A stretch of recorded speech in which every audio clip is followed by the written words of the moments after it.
হচ্ছে বিপুল black money এবং বিপুল অস্ত্র ভান্ডার বীজপুরে আছে। যারা ভোটের আগে যে অস্ত্ররা মজুত করেছিল সেই অস্ত্র তো ধরা পড়েনি, তার মানে সেই অস্ত্র বীজপুরেই আছে, এটাকে বার করতে হবে পুলিশকে। कमल अधिकारी की कस्टोडियल इंटरोगेशन की विधायक ने उठाई मांग।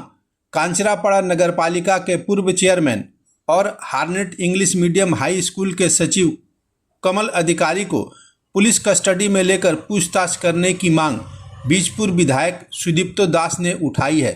उनको अंदेशा है कि ऐसा करने से तृणमूल नेता कमल अधिकारी की ब्लैक मनी और अवैध हथियार बरामद होगी। दरअसल चंद रोज पहले हार्नेट इंग्लिश मीडियम स्कूल से 1,77,00,000 नकदी बरामद हुई थी। स्कूल के तरफ से कमल अधिकारी समेत 4 के खिलाफ बीजपुर थाना में एफआईआर दर्ज कराई गई।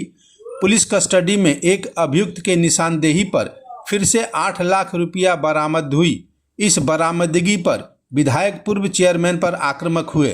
টাকা গোনার মেশিন নিয়ে এসে সকাল অবধি টাকা গুনে 1,77,00,000 টাকা পাওয়া গেছে। তারপর ওখান থেকে একজনকে পুলিশ অ্যারেস্ট করে এবং সেই অ্যারেস্ট করার পরে তাকে পিসি নিয়ে আবার তাকে নিয়ে তদন্ত করে সেখান থেকে আমি শুনতে পাই সম্ভবত প্রায় 8 লক্ষ টাকা আবার পায়। আমার ধারণা এরকম যে আরও অনেক জায়গায় আছে, সবটাই এদের ব্ল্যাক মানি, এবং পুলিশ যদি এটার আরও ডিপে গিয়ে তদন্ত করে এবং এদের কাস্টাডিতে নিতে হবে। কমল অধিকারীকে পুলিশকে খুঁজে বার করে কাস্টাডিতে নিতে হবে এবং তার থেকেই আরও এদের এই বিপুল ব্ল্যাক মানির সন্ধান পুলিশ পাবে।